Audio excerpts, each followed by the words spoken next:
अस्सलाम वालेकुम dear students, आज हम लोगों ने जिस टॉपिक को डिस्कस करना है वो है हमारे पास importance of carbon. Chapter 2 start हो चुका है, हमारे पास लेक्चर नंबर 2 है, फर्स्ट ईयर बायोलॉजी का। बायोमोलिक्यूल से मुतलिक पढ़ रहे हैं और बायोमोलिक्यूल्स में हमारे पास कार्बन की क्या इम्पोर्टेंट है, आज हम उसके बारे में सीखने जा रहे हैं, इम्पोर्टेंस ऑफ कार्बन। तो students, carbon is the basic element of organic compounds. Organic compound की डेफिनेशन भी यही है कि ऐसे तमाम कंपाउंड जिनमें कार्बन और हाइड्रोजन आपस में लिंक्ड हों, अब वो किसी भी शक्ल में अटैच्ड हो, तो हम कह देते हैं वो सारे ऑर्गेनिक कंपाउंड हैं। अब इसकी यूनिक प्रॉपर्टी होने की वजह से, वो यूनिक प्रॉपर्टी क्या है? Due to its unique property, carbon occupy the central position in the skeleton of life। याद रखिएगा, टोटल कार्बन की एज अ बायो एलिमेंट जो परसेंटेज है वो है हमारे पास 18%। लेकिन इसकी यूनिक प्रॉपर्टी क्या है? कोई भी बायो एलिमेंट ऐसा नहीं है जिसके पास क्या हो, 4 वैकेंसीज हों या 4 बॉन्ड बनाने की एबिलिटी रखता हो या 4 कोवलेंट बॉन्ड बनाने की प्रॉपर्टीज़ रखता हो। ऐसा कोई बायो एलिमेंट नहीं हो, यही इसकी यूनिक प्रॉपर्टी है। इसी वजह से ये 18% ऑक्सीजन से बहुत कम होने के बावजूद भी बहुत ज़्यादा अहम है। Covalent bond result when 2 or more atoms complete their electron shell by sharing electron। Covalent bond बनाता है when the electron pair is shared between 2 atoms. जब 2 एटम के दरमियान, कोवलेंट बॉन्ड के बारे में बताया जाए तो 2 एटम के दरमियान में क्या होता है, बॉन्ड को आपस में इलेक्ट्रॉन की शेयर से बनाया जाता है, तो हम कहते हैं वो हमारे पास क्या, कोवलेंट बॉन्ड है। अच्छा कंसेप्ट, आपने पहले ये सीखा हुआ है।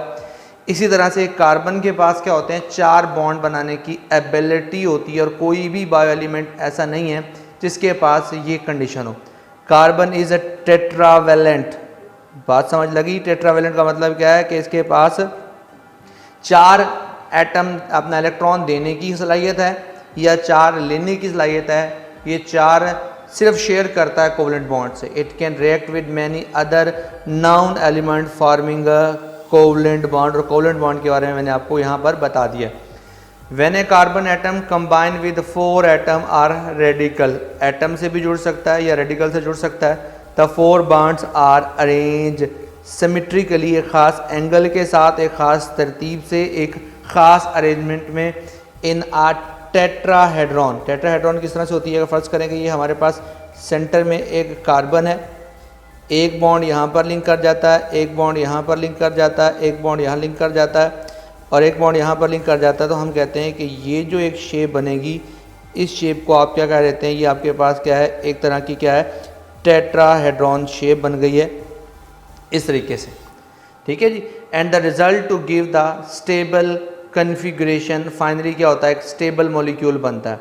This stability associated with tetravalency of carbon atom. और ये शक्ल से इसी वजह से है क्योंकि इसकी क्या, हमारे पास 4 कार्बन एटम है, इसके आकार जो 4 बॉन्ड बनाने की वजह से क्या होता है, ये अपने आप को स्टेबल बनाता है और फेवरेबल एलिमेंट है किसके लिए, कॉम्प्लिकेटेड सेलुलर स्ट्रक्चर्स के लिए।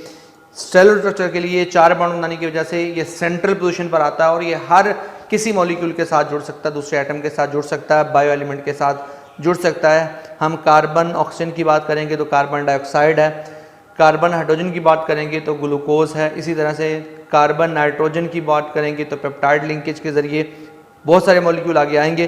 Carbon atom can also combine mutually forming stable, ये सबसे इंपॉर्टेंट है, ये चाहे तो अपने आप को एक अनब्रांच शेप में, ये चाहे तो अपने आप को एक रिंग शेप में, ये चाहे तो अपने आप को ब्रांच चेन की शक्ल में अरेंज कर सकता है, जिसमें कार्बन कार्बन लिंकेज है, यानी एक ही कार्बन एटम अपने आप को डिफरेंट सिमेट्रीज के अंदर क्या कर रहा है, अरेंज कर रहा है।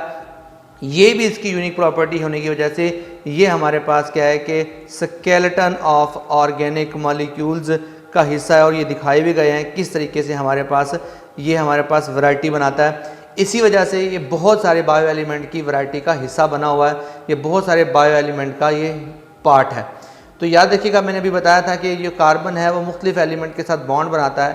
कार्बन जो है वो हाइड्रोजन के साथ, ऑक्सीजन के साथ, नाइट्रोजन के साथ, फास्फोरस के साथ और सल्फर के साथ बॉन्डिंग करने की एबिलिटी रखता है। इंपॉर्टेंट ऑब्जेक्टिव है स्टूडेंट्स कि कार्बन जब हाइड्रोजन से बॉन्ड करता है तो आप इसे क्या नाम देते हैं? Potential bond, potential source of energy bond. जब कार्बन और ऑक्सीजन की आपस में लिंकेज होती है तो हम इसे ग्लाइकोसिडिक बॉन्ड कह देते हैं। जब कार्बन और नाइट्रोजन की आपस में लिंकेज होती है तो हम इसको पेप्टाइड बॉन्ड कह देते हैं। जब कार्बन और फास्फोरस की आपस में होती है तो फास्फोटाइडिक बॉन्ड कह देते हैं। और जो सल्फर के साथ होता है तो हम कहते हैं सल्फेट बॉन्ड होता है।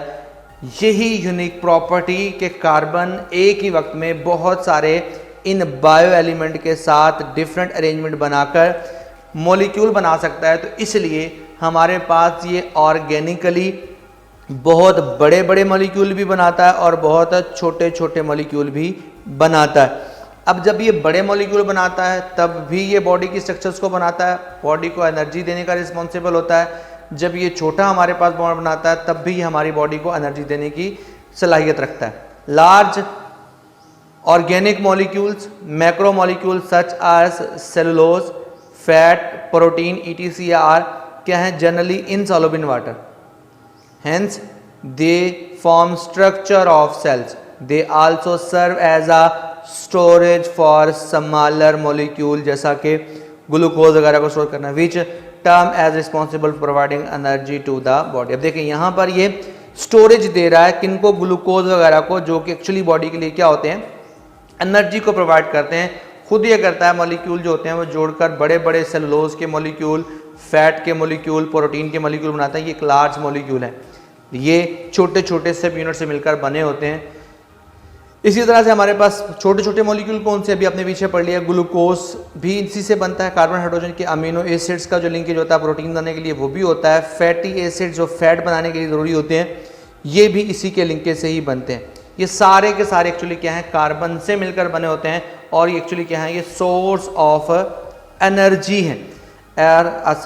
सब unit of the building macro molecule, जितने भी मैक्रो मॉलिक्यूल या माइक्रो मॉलिक्यूल बॉडी के अंदर होते हैं, इन सब का बेसिक बिल्डिंग मैकेनिज्म इन्हीं के पास होता है।